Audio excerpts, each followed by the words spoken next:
त्यानंतर मोर्चा सुरू होत होता, त्या अगोदरच पोलिसांनी कार्यकर्त्यांची धरपकड केली, कोणालाच मोर्चा काढू दिला जात नाही, जमावबंदीचे आदेश दिले. काय सांगाल पोलीस स्टेशनच्या बाहेर? रात्री चोरच चोरी करतो ना. अविनाश जाधव साहेबांनी प्रशासनाला पत्र दिलं, तुम्ही एकतर पहिली गोष्ट तर ही आहे की ह्याच्या अगोदर तो मोर्चा आहे त्यांनी का परमिशन घेतली होती का कुठची? तर महाराष्ट्र नवनिर्माण सेनेने पत्र दिलं, मराठी लोकांनी पत्र दिलं म्हणून तुम्ही जमा केलं का? ही निजामशाही नाही का? मग हे कसलं काय चाललंय? हे तर अगोदर तर मग सरकार करत नव्हतं. म्हणजे काय लोकांनी बोलायचं नाही? महाराष्ट्रात मराठी माणसांनी बोलायचं नाही का? त्याला बोलल्यावर रात्रीच्या 3 वाजता 3:30 वाजता उचलणार. अरे सरकारमध्ये एवढा दम असतो ना तर अविनाश जाधवला सकाळी 9 वाजता उचलला असता, बघितलं असतं मनसे सैनिक काय.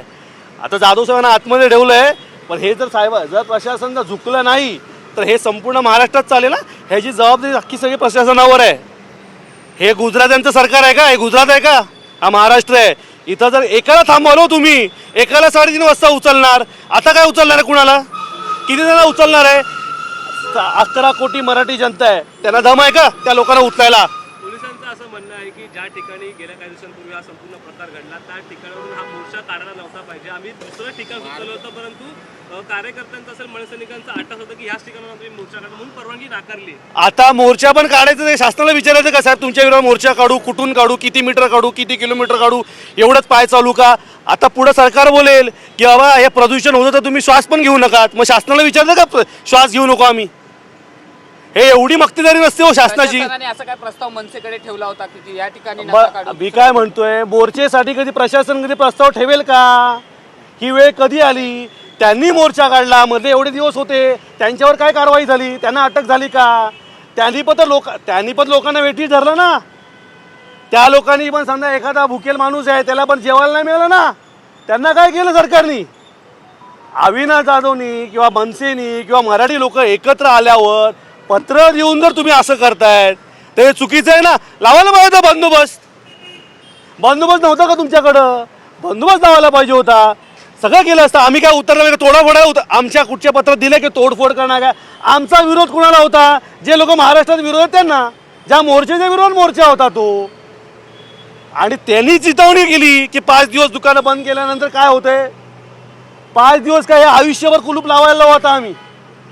काय वाटतं ही दडपशाही पोलिसांची आहे सरकारची काय वाटतं? सरकारची आहे. सरकारपेक्षा पण आहे ना हे अमराठी भाषिक आहेत ना त्यांचीही जबाबदारी हे आहे.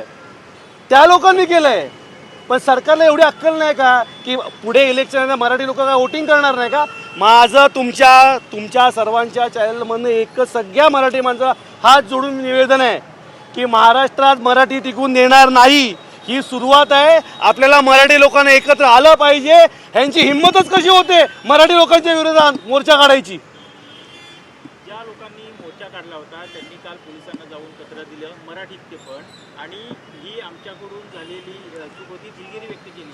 तर यानंतर कुठेतरी मोर्चा म्हणजे हे वातावरण थांबण्याच्या दृष्टीने त्यांनी प्रयत्न केला होता. अहो साहेब, आमचं असं म्हणणं होतं जी तुमची चूक होती ना, मग तुम्ही एवढ्या दिवसात आमच्यावर बोललं पाहिजे होतं की साहेब हात जोडतो, पाया पडतो, आम्ही चूक केली आहे. असं होणार नाही. मराठी लोकांना चुकीचं बोलणार नाही.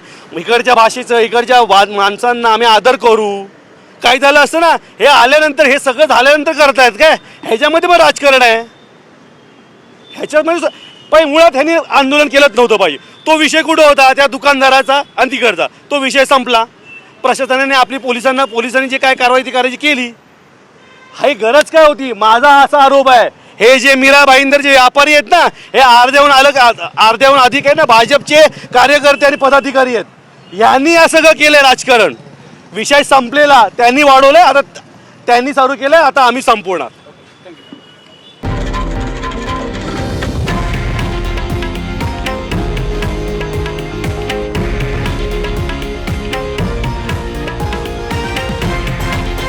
हे आहे देशातील नंबर 1 न्यूज नेटवर्क आणि आपण पाहत आहात TV9 मराठी, एकमेव.